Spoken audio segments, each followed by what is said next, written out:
दोस्तों सिविल मामलों में क्या होता है, जहां कोई वादी किसी मुकदमे को न्यायालय में यानी कि कोर्ट में लेकर आता है।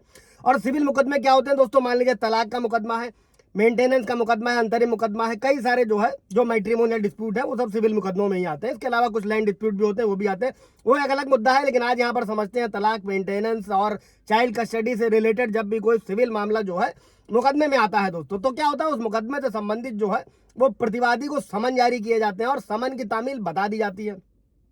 और अगर जो संबंधित पक्षकार है दोस्तों वो हाजिर नहीं होता है, तब कोर्ट क्या करता है, ऐसे पक्षकार को एक पक्षीय फैसला सुना देता है। और इस परिस्थिति से ही निपटने के लिए एक व्यवस्था बनाई गई है दोस्तों, कैविएट। और कैविएट इस कानून का सिद्धांत है कि सभी पक्षकारों को बराबर सुना जाए। दोस्तों जय हिंद, नमस्कार, मैं एडवोकेट आशीष मिश्रा।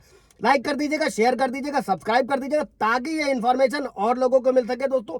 किसी भी तरीके के मैट्रिमोनियल डिस्प्यूट में एक पक्षीय आदेश से बचा जा सके। दोस्तों अभी करना क्या होता है दोस्तों, इसमें सभी पक्षकारों से बराबर सबूत लिए जाए, उसके बाद कोई अपना फैसला सुनाया जाए। लेकिन कई बार ऐसे मामले होते हैं जहां पक्षकार कोर्ट की किसी बात को सुनते ही नहीं है, या फिर किसी प्रतिवादी को कोर्ट में उपस्थित होकर अपना पक्ष रखने का आदेश दिया जाता है, लेकिन प्रतिवादी क्या करता है, कोर्ट की ऐसी बात की अवहेलना कर देते हैं। और कोर्ट को मजबूर होकर उस जिसने अवहेलना करी है कोर्ट की, पक्षकार को कार्यवाही से एक पक्षीय करना होता है दोस्तों। यानी कि उस व्यक्ति का पक्ष सुना ही नहीं जाता है, क्योंकि कोर्ट उसे बार बार बुला रहा था और वो व्यक्ति कोर्ट के सामने पेश नहीं हो रहा था। और यहाँ पर भी कोर्ट को भी न्याय करना होता है दोस्तों। अब ऐसे में करना क्या है, इस स्थिति में कोर्ट क्या करती है, केवल वादी को सुनकर कोई भी फैसला सुना देती है, जो तथ्यों और परिस्थितियों के अनुसार होता है। और इसी व्यवस्था के कारण ये होने लगा दोस्तों कि कभी कभी समन की तामील होती ही नहीं थी और वादी द्वारा ये कह दिया जाता है कि समन की तामील हो चुकी है। अभी करना क्या है कि तामील से संबंधित जो भी सबूत है वो कोर्ट में पेश कर दिए जाते थे, जबकि प्रतिवादी को इस बात की कोई जानकारी नहीं होती थी दोस्तों। यानी कि मान लीजिए पति को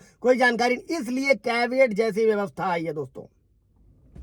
अब दोस्तों इसकी जो व्यवस्था करी गई है वो सिविल प्रक्रिया संहिता यानी कि सीपीसी में व्यवस्था करी गई है दोस्तों। और कोई भी पक्षकार कोर्ट के सामने कैविएट दाखिल करके ये कह सकता है कि अगर उससे संबंधित मामलों को कोर्ट में लाया जाए तो उसे सुने बगैर मामले में किसी भी प्रकार का कोई निर्णय नहीं दिया जाए दोस्तों। और ऐसा कैविएट किसी भी कोर्ट में अपने विरुद्ध यानी कि भविष्य में होने वाली किसी भी कार्रवाई में पक्षकार बनने के अंदेशे पर दिया जाता है। और कोर्ट में दोस्तों किसी प्रकार का अगर कोई मुकदमा होता नहीं है, लेकिन मुकदमा होने की मान लीजिए संभावना है, तो इस संभावना के आधार पर भी कैविएट दाखिल किया जाता है।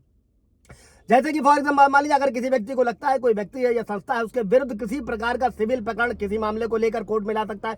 मान लीजिए मैट्रिमोनियल डिस्प्यूट चल रहा है, आपको लगता है कि पत्नी तलाक और मेंटेनेंस और घरेलू हिंसा और ये सब मुकदमे दाखिल कर सकती है, तब ऐसा व्यक्ति क्या कर सकता है, पति क्या कर सकता है, पत्नी के खिलाफ कोर्ट में कैविएट दाखिल कर देता है। और ऐसा कैविएट किसी भी मामले में दाखिल किया जा सकता है, भले कोई वाद हो, अपील हो, और कोर्ट क्या करेगी, इस कैविएट को अपने रिकॉर्ड में रख लेती है। और जब भी उससे संबंधित कोई मामला कोर्ट में उसे पेश किया जाता है, तब कोर्ट किसी भी स्थिति में एक पक्षीय कार्रवाई नहीं करती है दोस्तों। और साथ ही कैविएट दाखिल करने वाले पक्षकार को इस बात की सूचना भी दी जाती है। और ऐसा कैविएट कोर्ट के सामने पेश करते समय दोस्तों जो भी उससे संबंधित जानकारी होती है वो पक्षकार को देनी होती है। और जिस पक्षकार यानी कि पति पर अगर कोई मुकदमा लाए जाने की संभावना है, तो ऐसी जानकारी रजिस्टर्ड डाक के माध्यम से दी जाती है दोस्तों। इस चीज को नोट रखिएगा। और डाक की पर्ची को कैविएट के साथ लगाया जा सकता है, और इससे वो पक्षकार भी इस बात से अवगत हो जाता है, यानी कि उनको भी पता चल जाए कि अगर कोई मामला कोर्ट में लाने वाला है, तब उससे संबंधित जानकारी कोर्ट के संज्ञान में पहले ही दे दी गई है। और एक पक्षीय फैसला किसी भी तरीके से नहीं किया जाएगा दोस्तों। और कोई भी कैविएट अगर मान लीजिए दाखिल करना है दोस्तों,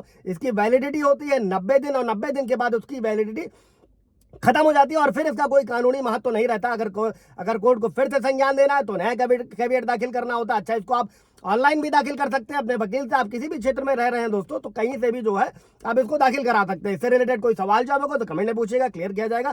थैंक यू दोस्तों।